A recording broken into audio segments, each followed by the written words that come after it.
لله وكفى وسلام على عباده الذين اصطفى. أما بعد، أعوذ بالله من الشيطان الرجيم. بسم الله الرحمن الرحيم. إن الله يأمركم أن تؤدوا الأمانات إلى أهلها وإذا حكمتم بين الناس أن تحكموا بالعدل إن الله نعم ما يعظكم به إن الله كان سميعا بصيرا. وقال الله تبارك وتعالى: يا أيها الذين آمنوا ادخلوا في السلم كافة ولا تتبعوا خطوات الشيطان إنه لكم عدو مبين. وقال النبي صلى الله عليه وسلم: يا عثمان لم يرسلني الله تعالى بالرهبانية أو كما قال عليه الصلاة والسلام. صدق الله مولانا العظيم وصدق رسوله النبي الأمي الهاشمي الكريم، ونحن على ذلك من الشاهدين والشاكرين والحمد لله رب العالمين. اللهم صل على سيدنا محمد في أول كلامنا، اللهم صل على سيدنا محمد في وسط كلامنا، اللهم صل على سيدنا محمد في آخر كلامنا. سبحانك لا علم لنا إلا ما علمتنا إنك أنت العليم الحكيم. میرے بھائی دوستوں بزرگوں، مذہب اسلام کی عبادت کی بنیادوں کے اوپر کھڑی ہے. وہ عام طور پر 3 شعبے نمائے جاتے ہیں. ایک شعبہ عبادات کا معاملہ ہے جس کا تعلق اللہ تبارک و تعالیٰ کی ذات سے ہے. دوسرا شعبہ معاشرت کا ہے جس میں معاملات وغیرہ بھی شامل ہیں. تیسرا شعبہ سیاسیات کا شعبہ ہے. خیال یہ ہوا کہ ہمیں اس وقت معاشرت کے شعبے کو اچھے طریقے سے سمجھنے کی کوشش کرنی چاہیے. اسی کے ذمہ میں آپ حضرات کے سامنے انشاءاللہ آج بھی اور آئندہ آنے والی جماعت سے پہلے کی مجلسوں میں ترتیب ہوا کچھ باتیں ذکر کی جائے. انسان ایک ایسی مخلوق ہے جو سماج اور معاشرے میں رہنے کو پسند کرتی ہے. ویسے اللہ تعالیٰ نے بہت ساری مخلوقات پیدا فرمائی ہیں. 18,000 تک اس کی تعداد نمائی جاتی ہے کہ اللہ تعالیٰ نے یہ تو وہ تعداد ہے جس کو انسان دیکھ سکتا ہے یا جس کو انسانوں نے دیکھا اور جس کے اوپر انسانوں نے ریسرچ کی. لیکن ایسی تو انگنت مخلوقات ہے جو انسان کی نظروں سے اوجھل ہے، پوشیدہ ہے. لیکن ان جانوروں میں، ان مخلوقات میں اور انسان میں فرق یہ ہے کہ یہ جو جانور اور حیوان ہیں وہ سماج کا ان سے کوئی تعلق نہیں ہوگا. ان کے یہاں کوئی بھائی بہن کا رشتہ نہیں ہوتا، زوجیت کا، میاں بیوی کا کوئی تعلق نہیں ہوتا. ان کے یہاں جہاں چاہا وہ اپنی نفسانی خواہش کو پورا کر لیتے ہیں. لیکن انسان ایک ایسی مخلوق ہے جس کو اللہ تعالیٰ نے یہ شرف بخشا ہے کہ وہ خاندان میں رہنے کو پسند کرتی ہے. اسی لیے گجراتی میں ایک کہاوت ہے کہ مانس ایک سماجک پرانی ہے. حالانکہ انسان حیوان نہیں ہے، حیوان سے اس کو اعلیٰ درجے پر رکھا گیا ہے، اشرف المخلوقات رکھا گیا ہے، اشرف المخلوقات بنایا ہے. یعنی ساری مخلوقات میں سب سے اشرف، سب سے زیادہ افضل، سب سے بہترین اگر کوئی مخلوق ہے تو وہ اللہ تعالیٰ کی بنائی ہوئی مخلوق انسان ہے. انسان معاشرے میں رہنے کو پسند کرتا ہے. انسان جب سے پیدا ہوتا ہے وہاں سے لے کر موت تک انگنت رشتے اس کے ساتھ جڑتے ہیں. ذرا غور کیجیے کہ انسان جس دن پیدا ہوتا ہے سب سے پہلا اس کا تعلق والدین کے ساتھ جڑتا ہے. یہ پہلے دن کی اس کی رشتے داری ہے والدین کے ساتھ. انسان تھوڑا بڑا ہوتا ہے اس کے بھائی بہن کے ساتھ اس کا تعلق جڑتا ہے، اس کی رشتے داری جوائن ہو جاتی ہے. انسان کچھ بڑا ہوتا ہے اور رشتے داریوں کو وہ سمجھنے لگتا ہے. چچا کون ہے، خالہ کون ہے، میری پھوپھی کون ہے، میرے ماموں کون ہے. انسان اور بڑا ہوتا ہے، اس کی عمر نکاح کی عمر تک پہنچ جاتی ہے، اس کے والدین اس کا نکاح کروا دیتے ہیں، اس کا رشتہ بیوی کے ساتھ جڑ جاتا ہے. اگر وہ اپنے والدین سے الگ گھر کوئی لے کر الگ جگہ بسنے جاتا ہے تو اس کا تعلق پڑوسیوں کے ساتھ جڑتا ہے. اگر وہ مسلمانوں کی بستی میں رہتا ہے یا غیر مسلموں کی بستی میں بھی رہتا ہے تو اس کا تعلق عام انسانوں کے ساتھ ہے، مسلمانوں کی بستی میں ہے، تو عامت المسلمین کے حقوق اس کے اوپر عائد ہو رہے ہیں، پڑوسی کے حقوق ہے۔ اگر وہ کسی جگہ پر نوکری کر رہا ہے، قرآن نے وہ پڑوسی بھی بتلایا جو کسی جگہ پر نوکری کرتا ہے یا پر کہیں پر وہ ملازمت کر رہا ہے، کہیں اس کا کھیت ہے وہاں وہ کسان ہے، اس کے بازو والا کھیت ہے وہ اس کا پڑوسی ہے۔ انسان جیسے جیسے بڑا ہوتا جاتا ہے ان گنت رشتے اس کے ساتھ جڑتے جاتے ہیں، اور انسان چونکہ معاشرت پسند مخلوق واقع ہوئی ہے، خاندان میں رہنا اس کو پسند ہے، الگ رہنا اس کو پسند نہیں ہے، اس لیے تنہائی انسان کو مار جاتی ہے۔ انسان کی وہ حالت جلوت میں ہوتی ہے، لوگوں کے ساتھ جب وہ رہتا ہے وہ حالت کچھ اور ہوتی ہے، اور انسان جب اکیلا ہوتا ہے، گھر میں بھی جب سب چلے جاتے ہیں اور وہ تنہا ہوتا ہے تو اس کو وحشت محسوس ہوتی ہے، وہ کچھ نہ کچھ خوف اور ڈر محسوس کرتا ہے۔ یہ انسان کی فطرت میں رکھ دیا ہے اللہ تعالیٰ نے خاندان کے ساتھ رہنا، اور اللہ تعالیٰ نے انسان کی فطرت میں خاندان کی پسندیت اس وجہ سے رکھی ہے کہ اللہ تعالیٰ نے جو دنیا بنائی ہے، اللہ تعالیٰ چاہتے ہیں کہ ایک ایسا خاندانی نظام ہو، انسان اس طرح زندگی گزارے لوگوں کے ساتھ مل جل کر کہ دنیا میں امن، چین، سکون، شانتی واقع ہو جائے، کسی قسم کا کوئی ظلم اور جور نہ ہو، بربریت نہ ہو، کہیں جگہ پر کوئی فساد نہ ہو، بگاڑ نہ ہو، خرابی واقع نہ ہو۔ اسی لیے اللہ تعالیٰ نے مختلف قسم کے حقوق انسان کے اوپر عائد اور نافذ کر دیے، جس کو بچا لانا انسان کے لیے ضروری ہوا کرتا ہے۔ یہ تو ایک بات ہوئی کہ انسان خاندان میں رہنے کو پسند کرتا ہے، اور خاندان میں رہنے کو پسند کرنا یہ بات اللہ تعالیٰ نے انسان کی فطرت میں رکھ دی ہے۔ اب دنیا میں مختلف قسم کی جماعتیں اس تعلق سے پائی جاتی ہیں۔ دنیا میں ایسے لوگ بھی پیدا ہوئے جنہوں نے سنیاس لے لیا، خاندان کو چھوڑ دیا۔ تقریباً دنیا کے ہر مذاہب میں یہ بات پائی جاتی ہے کہ اس میں سے کچھ نہ کچھ لوگ، ایک جماعت ایسی واقع ہوئی جو سماج میں رہنا پسند نہیں کرتی، اور اس کو ایک خاص نظریے کی اور ایک تصور کی شکل دے دی گئی، اور اسے خاص شعبے کا نام دے دیا گیا، جسے ہمارے یہاں رہبانیت کہا جاتا ہے۔ میں آگے سمجھاتا ہوں رہبانیت کسے کہا جاتا ہے۔ اسی طرح ہندوؤں کے یہاں ایک نظریہ ہے جوگ کا، سنیاس لے لینے کا۔ یہ سنیاس لے لینا، یہ جوگی بن جانا، سادھو بن جانا، یہ ہندوؤں کے یہاں نظریہ ہے۔ یہ لوگ کیا کرتے ہیں، خاندان کو چھوڑ دیتے ہیں، حتیٰ کہ آپ کبھی کبھار اخباروں میں پڑھیں گے اچھا خاصا ڈاکٹر ہے، بڑے سے بڑا انجینئر ہے، لیکن اچانک کوئی بات اس کے دل میں آئی اور اس نے جوگی بننے کا فیصلہ کر دیا، اور اس کے لیے باقاعدہ پروگرام منعقد کیے جاتے ہیں، اس کو وہاں لایا جاتا ہے، سماج میں جو عام لباس لوگ پہنتے ہیں وہ لباس اتروایا جاتا ہے، اس کو وہ لباس پہنایا جاتا ہے جو جوگی لوگ اور سادھو لوگ پہنتے ہیں۔ یہ رہا ہندوؤں کے یہاں۔ ہندوؤں کے یہاں لوگ ایسے بھی پیدا ہوئے جنہوں نے 50 اور 60 سال تک تپسیائیں کی۔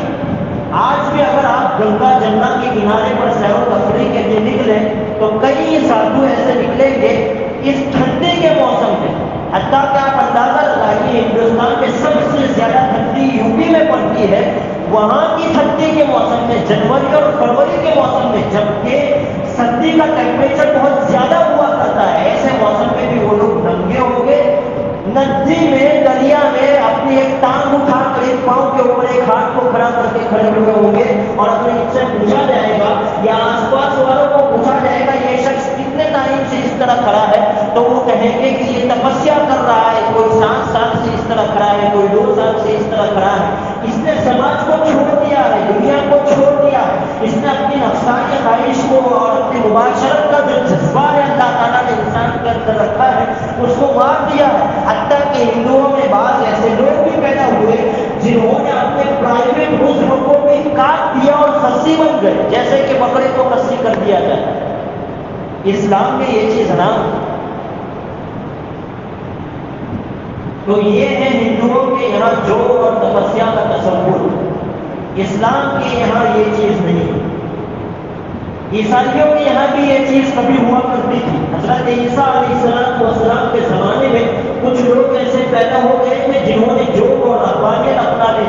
سماج کو چھوڑ دیا تھا، بس بیوی بچے سب کو، والدین خاندان والوں کو چھوڑ کر، خاندان کو چھوڑ کر وہ پہاڑ کی گھاٹیوں میں گفاؤں میں چلے جایا کرتے تھے اور وہاں پر عبادت کیا کرتے تھے.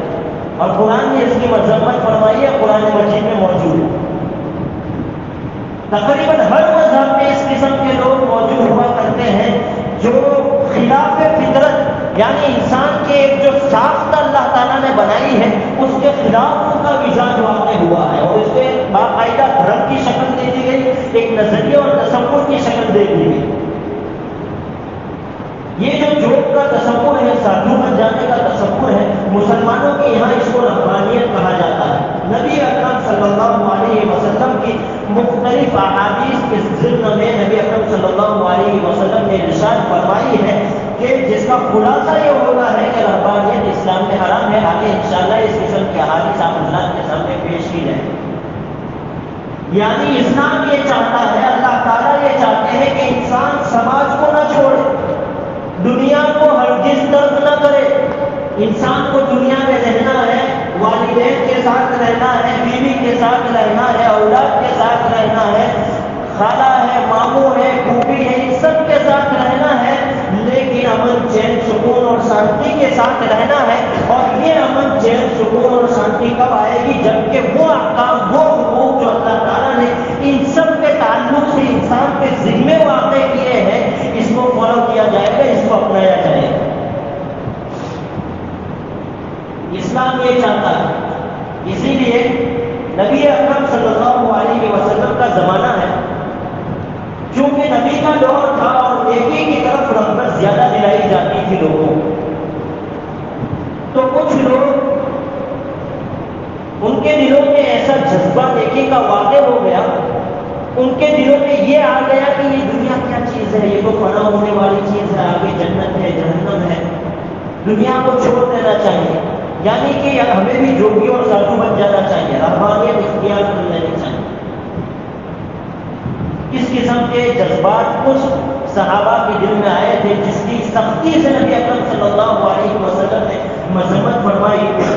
حدیث شریف میں ایک واقعہ آتا ہے کہ نبی اکرم صلی اللہ علیہ وسلم کے زمانے میں 3 صحابہ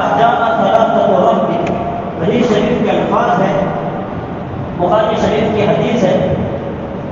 فرماتے ہیں کہ 3 نوجوان صحابہ نبی اکرم صلی اللہ علیہ وسلم کے گھر کی جانب چلے، جہاں پر نبی اکرم صلی اللہ علیہ وسلم کی ازواج، آپ کی مقدس بیویاں رہا کرتی ہیں.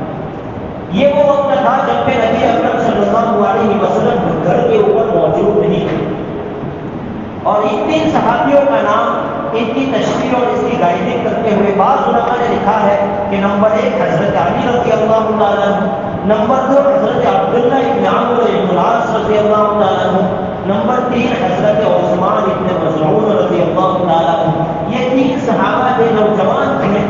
ان کے دل میں نیکی کا کچھ ایسا جذبہ واقع ہوا کہ ہم اور آپ معلوم کریں کہ نبی اکرم صلی اللہ علیہ وسلم کیسے عبادت کرتے ہیں، ہمیں معلوم کرنا چاہیے تاکہ ہم بھی اس درجے کی عبادت کر سکیں.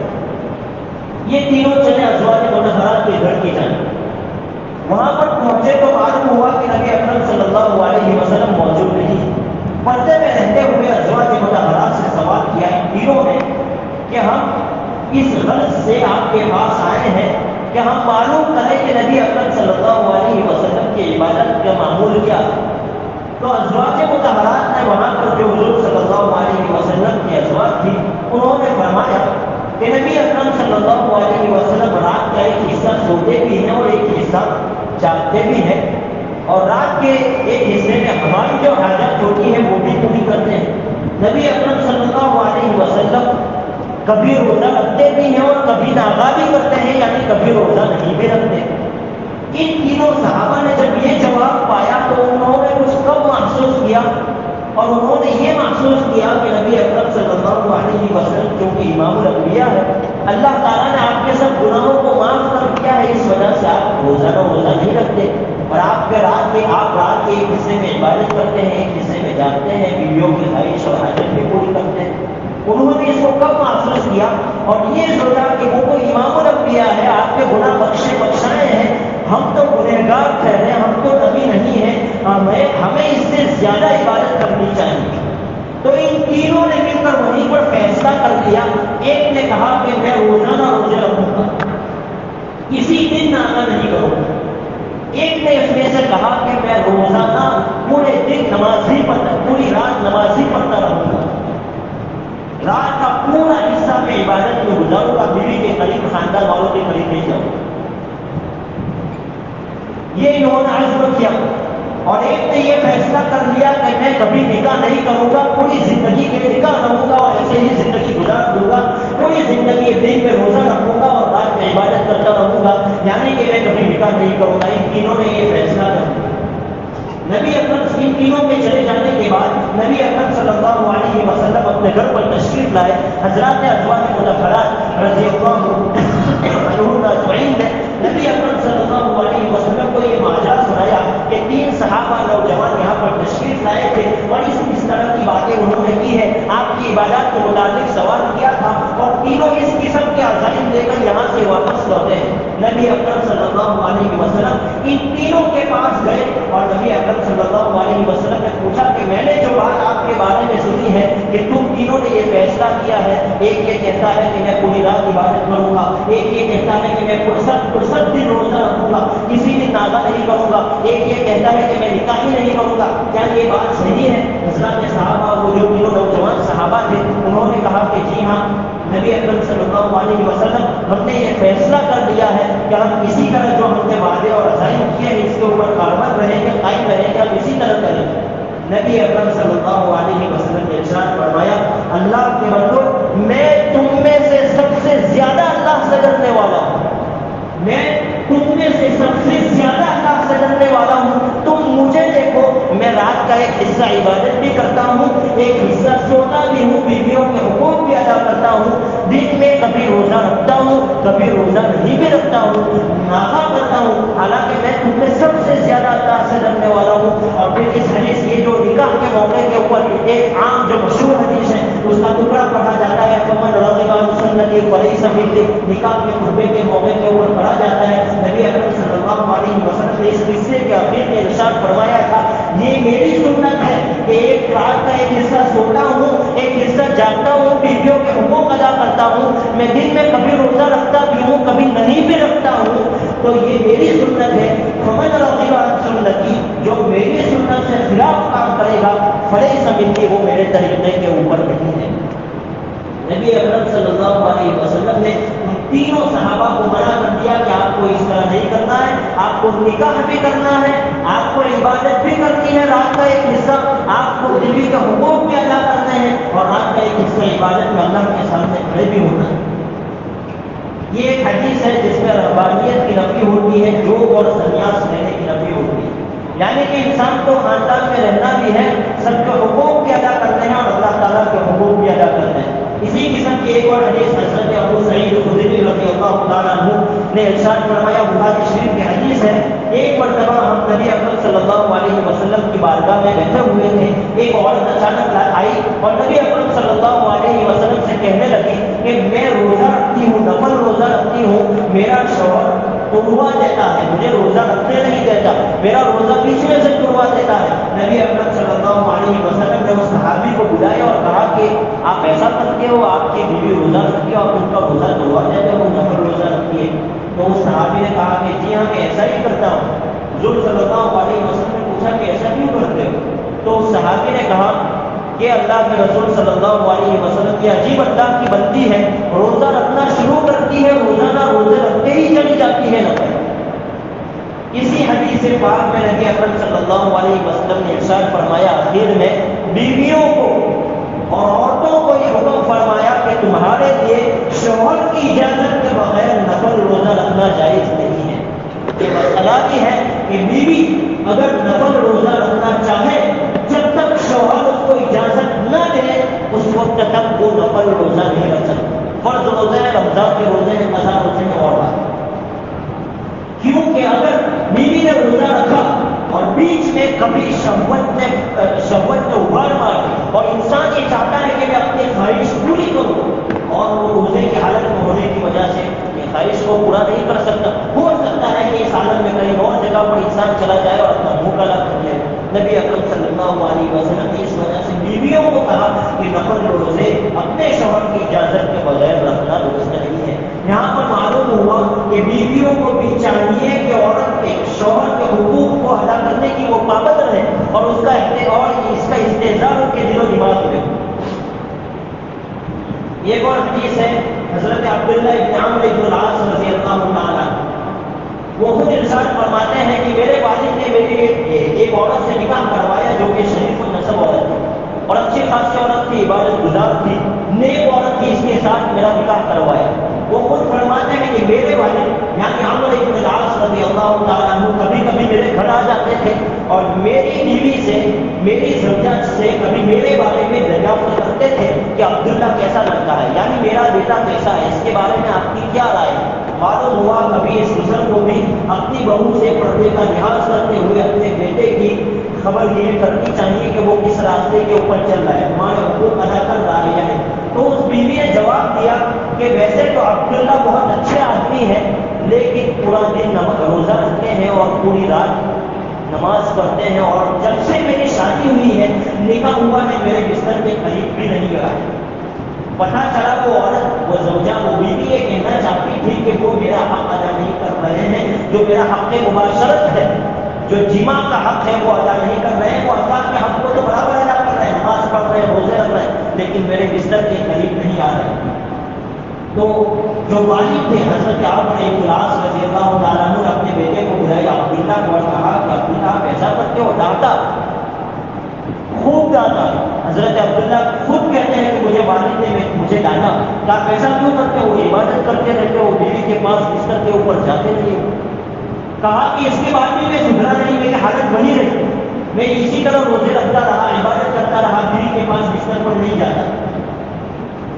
تو جب یہی حالت رہی تو حضرت عمرو بن العاص رضی اللہ تعالیٰ عنہ نے نبی اکرم صلی اللہ علیہ وسلم کو شکایت کر دی کہ میرا بیٹا عبداللہ اس طرح کرتا ہے، روزانہ روزے رکھتا ہے، پوری رات عبادت کرتا ہے، بیوی کے پاس بستر کے اوپر نہیں جاتا۔ حضرت عبداللہ بن عمرو بن العاص رضی اللہ تعالیٰ عنہ کو نبی اکرم صلی اللہ علیہ وسلم کی طرف فرمایا، بلایا، آ کے عبداللہ ایسا کرتے ہو، یہ ماجرا ہے؟ آ کے ہاں جی ہاں اللہ کے رسول میں ایسا ہی کرتا ہوں۔ نبی اکرم صلی اللہ علیہ وسلم نے ارشاد فرمایا کہ تم مجھے دیکھو، میں اپنی بیویوں کے ساتھ رہتا ہوں، روزے بھی رکھتا ہوں، کبھی روزے نہیں بھی رکھتا ہوں، رات کا ایک حصہ سوتا ہوں کہ عبادت کرتا ہوں اور بیویوں کے حقوق بھی ادا کرتا ہوں۔ اور اس موقع پر نبی اکرم صلی اللہ علیہ وسلم نے ارشاد فرمایا کہ تمہاری آنکھوں کا بھی تمہارے اوپر حق ہے، یعنی تمہیں سونا بھی چاہیے، پوری رات جاگنا نہ چاہیے، تمہارے جسم کا بھی تمہارے اوپر حق ہے، تمہارے جسم کو تھکاوٹ لگتی ہے، پوری رات نماز پڑھتے رہتے ہو، تمہارے جسم کا حق یہ ہے کہ تم اسے آرام پہنچاؤ، رات کا ایک حصہ سو کر۔ تمہاری بیوی کا بھی تمہارے اوپر حق ہے، تم اپنی بیوی کا حق بھی ادا کرو، روزے رکھنا ہو تو ایک دن روزہ رکھو، ایک دن ناگا کرو، ایک دن روزہ رکھو، ایک دن ناگا کرو۔ اور نبی اکرم صلی اللہ علیہ وسلم نے آگے چل کر ایک جملہ یہ بھی ارشاد فرمایا کہ تمہارے اوپر تمہارے ملاقاتیوں کا، تمہارے ساتھ ملنے جلنے والوں کا بھی حق ہے۔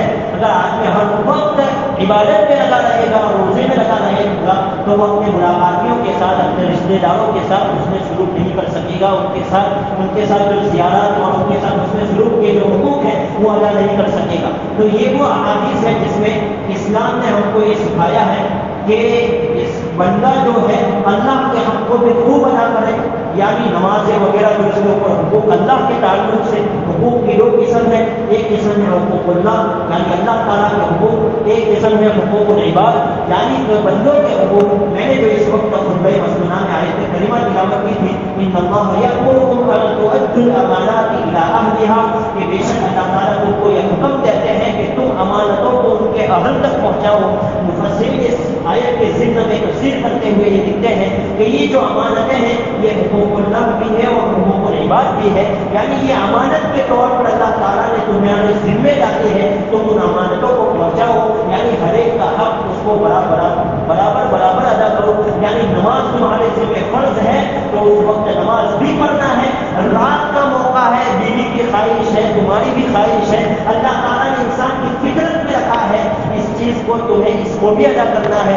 بڑی معافی کے ساتھ ایک بہت ہی جو ہمارے معاشرے کا المیہ بن چکا ہے، ہمارے نوجوان حضرات رات کو دیر تک جاگتے رہتے ہیں، محفل چیزیں جماتے رہتے ہیں. بیوی بیچاری بعض مرتبہ اس کی خواہش ہوتی ہے کہ آج میرا شوہر، میرا خامد، میرا ہسبینڈ میرے بستر کے اوپر آئے، میری خواہش کو پورا کرے. بعض مرتبہ 1 اور 2 بجے تک نوجوان اپنے گھر نہیں پہنچتے، بیوی بیچاری اسی خواہش میں پل پر سو جاتی ہے. یہ نوجوان اپنے بیوی کے حق کو مارنے والا ہے. یہ نوجوان اپنی بیوی کے حق کو ماننے والا ہے. یہ میرے اور آپ کے معاشرے اور سماج کا رویہ ہے جسے کہنا ضروری ہے. بات اگر تلخ ہے، تھوڑی سی بے حیائی بھی شاید کسی کو لگ جائے، لیکن کسی بھی بڑے رسول سے نبی اکرم صلی اللہ علیہ وسلم نے وہ باتیں بھی بیان ارشاد فرمائی ہیں. تو ہمیں اور آپ کو چاہیے کہ حقوق اللہ تعالیٰ کے حق کو بھی ادا کریں. حقوق العباد یعنی بندوں کے جو حقوق ہیں اس کو بھی اچھے طریقے سے ادا کریں، اس میں بھی غفلت نہ برتیں. اگر ہم نے یہ بارہا حدیث سنی ہے کہ ہم کو موت کے بعد سب سے پہلے قبر میں جو سوال ہونا ہے وہ نماز کے متعلق ہونا ہے، وہ اللہ تعالیٰ کا حق ہے. یقیناً اس میں کوئی شک نہیں ہے کہ اسی کے متعلق سوال ہونا ہے. معلوم ہوا عبادت میں بھی کسی قسم کی کوتاہی نہیں ہونی چاہیے. وہیں پر ڈھیر سارے احادیث ایسی موجود ہے جس میں بندوں کے حق کو آگے رکھا گیا ہے. حتیٰ کہ ایک حدیث میں نبی اکرم صلی اللہ علیہ وسلم نے ارشاد فرمایا کہ کل روز محشر ہر حقدار کا حق اس کو دلایا جائے گا. اگر ایک بغیر سینگ والی بکری نے بغیر سینگ والی بکری کو کسی سینگ والی بکری نے اگر اس کو سینگ مارا ہے اور وہ بدلہ نہیں لے سکی ہے تو اس جانور کا حق بھی اللہ تعالیٰ کل روز قیامت روز محشر دلائے. نبی اکرم صلی اللہ علیہ وسلم نے ایک اور حدیث میں ارشاد فرمایا کہ جو نامہ اعمال ہے اس کی 3 قسمیں ہیں. ایک قسم کے نامہ اعمال وہ ہوں گے جس میں اللہ تعالیٰ کچھ بھی معاف نہیں کریں گے. یہ وہ لوگ ہوں گے، وہ لوگوں کے اعمال نامے ہوں گے جو مشرک ہوں گے. ان اللہ لا یغفر ان یشرک به ویغفر ما دون ذلک لمن یشاء. شرک کے علاوہ اللہ تعالیٰ کسی گناہ کو معاف نہیں کریں گے. یہ نامہ اعمال ایسے قسم کے ہوں گے جس میں سے اللہ تعالیٰ کچھ بھی معاف نہیں کریں گے. دوسری قسم کے نامہ اعمال نبی اکرم صلی اللہ علیہ وسلم نے ارشاد فرمایا کہ وہ قسم کے ہوں گے جس میں سے اللہ تعالیٰ کچھ بھی نہیں چھوڑیں گے، یعنی برابر کا حساب لیں گے.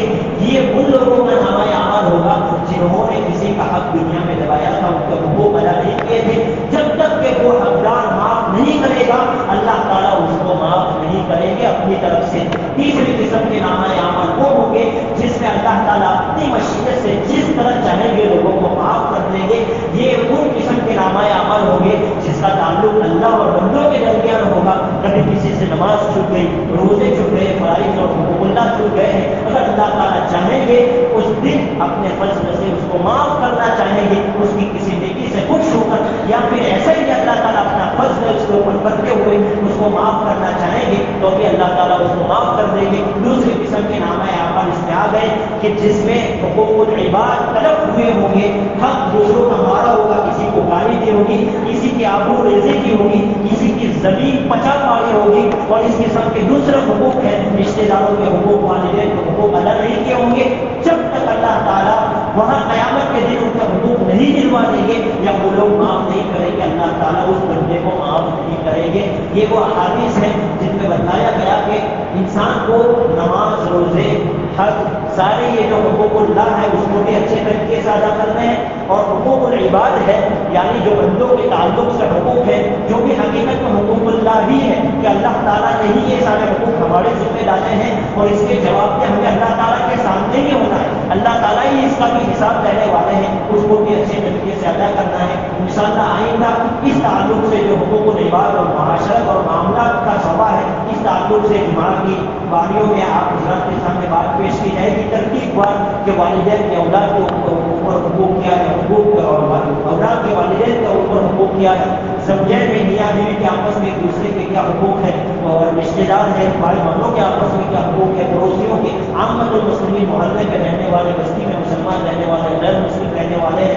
ان کے کیا حقوق ہے، اس کو انشاءاللہ وقفے سے آپ حضرات کے سامنے بیان کرنے کی کوشش کی جائے گی. یہ بڑا اہم شعبہ ہے. آپ حضرات سے درخواست ہے کہ آپ جمعہ کے بیان میں جلدی آ جایا کریں تاکہ یہی وہ موقع ہوتا ہے جس میں اس قسم کی چیزوں کو آپ حضرات کے سامنے لایا جائے، ترتیب وار لایا جائے گا تو ہم کو سمجھنے میں آسانی ہوگی. ورنہ آدھی بات سننے کے بیچ میں سے آئے گی، آدھی رہ جائے گی، اس میں وہ مزہ اور وہ لطف نہیں رہے گا، اور وہ سیکھنے کا جو ایک تعلق ہوگا وہ باقی نہیں رہے گا۔ اس وجہ سے آپ حضرات سے درخواست کی جاتی ہے کہ جمعہ کے بیانات میں آگے بہت ضروری حقوق کو بیان کیا جانا ہے، ترتیب اور انشاءاللہ بیان کرنے کی، اور بیچ میں اگر کوئی ایسا تقاضا گیا تو اس موضوع اور ٹاپک کو چھیڑنے کی کوشش کی جائے گی۔ تو آپ حضرات اس میں جلدی حاضر رہنے کی کوشش کریں گے کہ آپ سے توقع اور امید کی جاتی ہے۔ ایک اعلان یہ ہے کہ جمعہ کی نماز کے بعد مرحومین کے احسان ثواب کے لیے ختم قرآن کی مجلس رکھی گئی ہے، تمام حضرات اس میں بھی شرکت کی کوشش فرمائیں، اللہ تعالیٰ توفیق اور سعادت نصیب فرمائے۔ وآخر دعوانا الحمدللہ رب العالمین وما علینا الا البلاغ۔